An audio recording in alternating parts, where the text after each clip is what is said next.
ئەو لێرەوە میوانێکی زۆر باشمان لەگەڵە دکتۆر ڕێبین سەمەد پسپۆڕی وزا دکتۆر زۆر بەخێر هاتن پێمان بڵێ کاریگەری ڕاستە و خۆی گۆڕانی ئاوهەوا لەسەر ئابووری وڵاتان چییە؟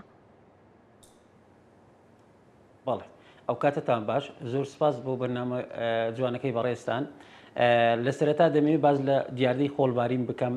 دیاردەی خۆڵبارین دیاردەیەکی ئاسایی باوی ناوچە بیابان و نیمچە بیابانەکانە و لەو کاتەیە ڕوودەدات کە جیاوازی پلەی گەرمی یاخود ئاراستەی با یاخود بەهۆی جیاوازی پەستانی هەوا لە شوێنێکەوە بۆ شوێنیشتر دروست دەبێتن.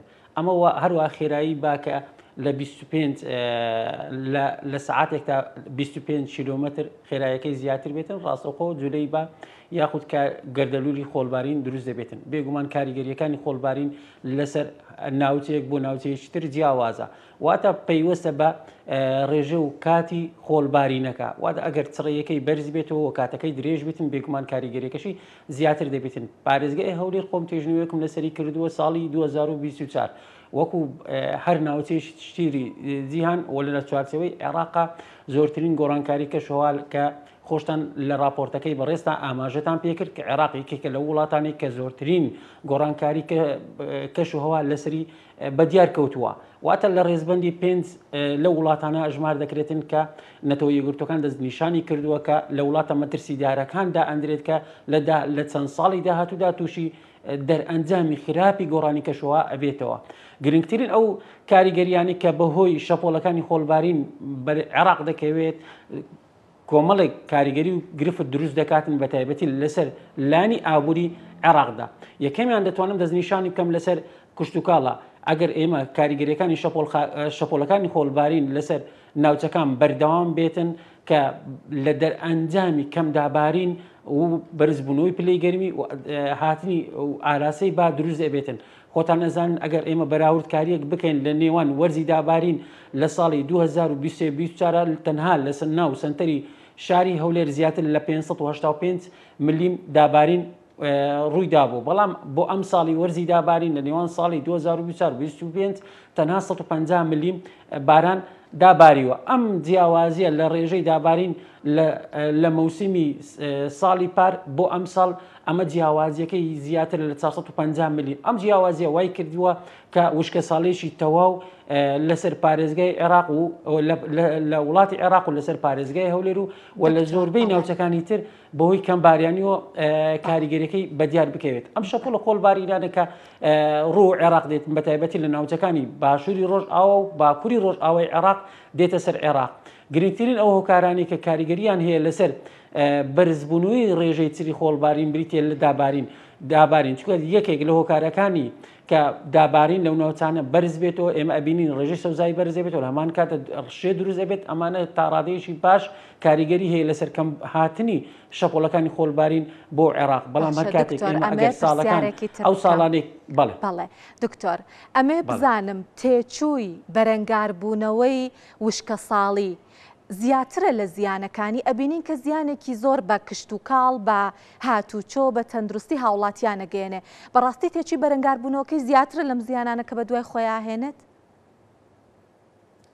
بەڵێ لە هەفتەی داهاتوو وەزارەتی تەندروستی عێراق ڕایگەیان بەهۆی هاتنی شەپۆڵەکانی خۆڵبارین بۆ عێراقدا زیانی عێراق ڕۆژانە تەنها لە تەندروستیە لە کەرتی تەندروستیە 1 ملیۆن دۆلارە واتە ئەو هاوڵاتیانی سەردانی نەخۆشخانەکان دەکاتن ڕۆژانە 1 ملیۆن دۆلار تێچووی ئەم هاوڵاتیانەیە بەهۆی وەرگرتنی چارەسەر بێزگە لە کاریگەریەکانی بە شێوەیەشی گشتی کاریگەری گەورە دەکاتە سەر تەندروستی هاوڵاتیان. ئێمە یەکەمیان دەتوانم بڵم کاریگەری گەورە دەکاتە سەر کەرتی کوشتتوکاڵی هەندێک لەو بەرهەمانەیە بە تایبەتی لە تازە پێگەیشتونە کە ئەم پێکاتە پارمیتەرەکانی دنکە خۆڵەکان کە وەکو بارگاوی کارەبایی شەپۆڵێکی گەورە دەیان کیلۆمەتری وایە کە ڕۆ ناوچەکان دێتن ئەمان هەڵگری چەندین نەخۆشی یاخود ڤایرۆساتن کە لە کاتی نیشتنەوەیان لەسەر گەڵای یاخود لەسەر گوڵی بەرهەمە کوشتتوکاڵەکان ڕاستەوە خۆ تووشی زەرور و زیانی دەکات تەنانەت کاریگەری دەکاتە سەر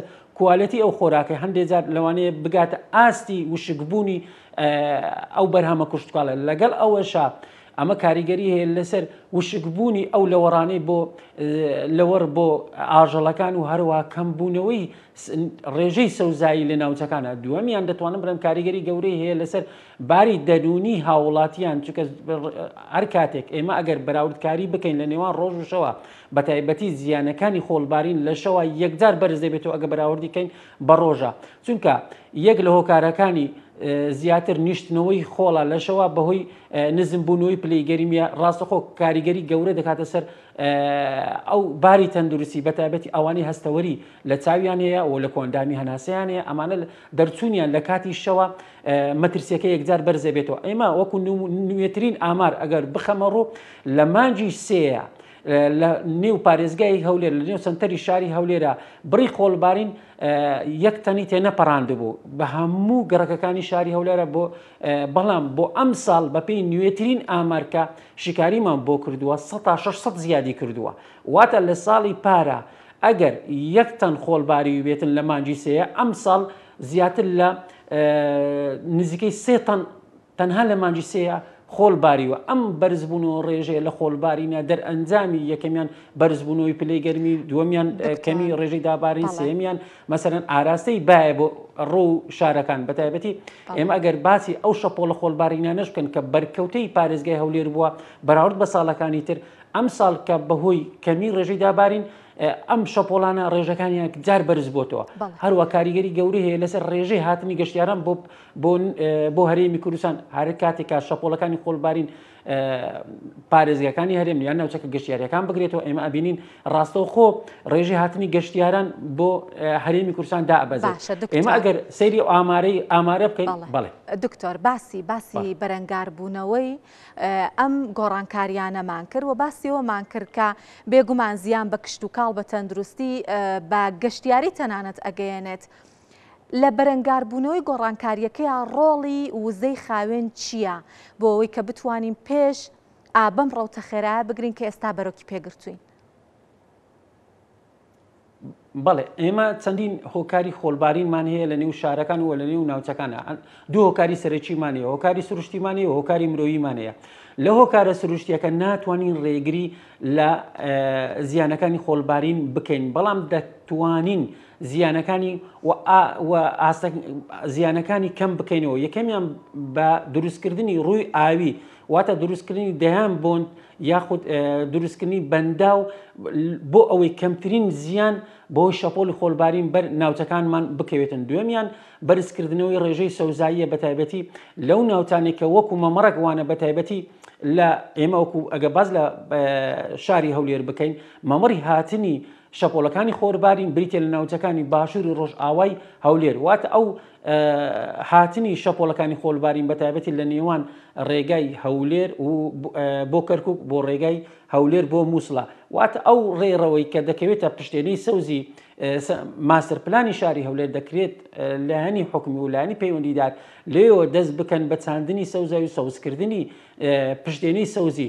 چونکە ئەگەر ئێمە ناتوانین ڕێگری لە هاتنی شەپۆڵەکانی خۆڵبارین بکەین، بەڵام دەتوانین ئاستەنگەکان و کاریگەریەکەی کەم بکەین. و هەروە هۆکاری دوێمینیان هۆکاری مرۆییمان هەیە لە خۆڵبارین، واتە نیشتنەوەی خۆڵ.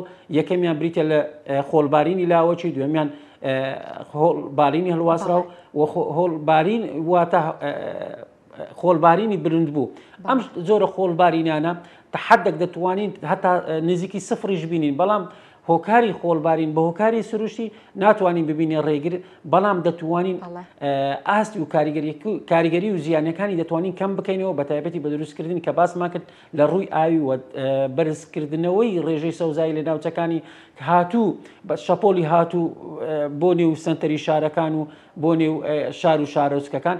خۆشتان لەبیر نێت یەکێک لە هۆکارەکانی کە کاریگەری گەورەی هەیە لەسەر بە تایبەتی چۆڵبوونی گوندەکان، کۆچکردن کە هۆکارێکی سەرەکیە لە بە تایبەتی لە کوژانەوەی زەویەکانمان.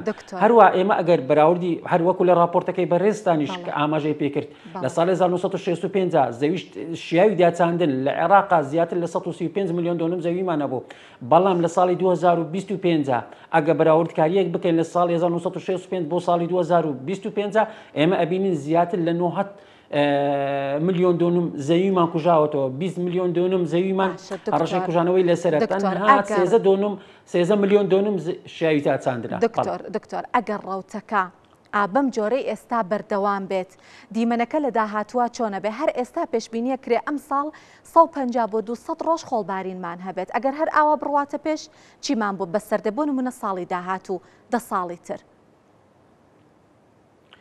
بێگومان یەکێک لە زیانە گەورەکان کە ئاراستەی بەهۆی شەپۆلی خۆڵبارینەوە دێتن بۆ سەرناوچەکانمان یەکەمیان بۆ سەر زەویە کوشتتوکاڵیەکانمان بەرهەمە کوشتتوکاڵیەکانمان زیانێکی یەکجار گەوریان پێ ئەگاتن. دووەمیان کە باسمان کرد زیانێکی گەورە بەر کەرتی گەشتیاری ئەکەوێتن. سێمیان کاریگەری گەورە ئەکاتە سەر ڕێژەی گوندنشینان و دانیشتوانی گوندنشینان لە ناوچەکانی هەرێمی کوردستان و ناوچەکانی تری عێراق کە کاریگەری گەورە دەکاتە سەر بەرهەمە کوشتتوکاڵیەکانیان و لە زایدن لەسەر لەوەڕی ئاژەڵداران. چارەمیان کە باز دەکەین کاریگەری گەورە دەکاتە سەر ئەو بەرهەمهێنانی ئەو ڕێژە کارەبایی کە لە ڕێگەی پەنێلەکانەوە بە تایبەتی بەرهەم دەهێنرێت.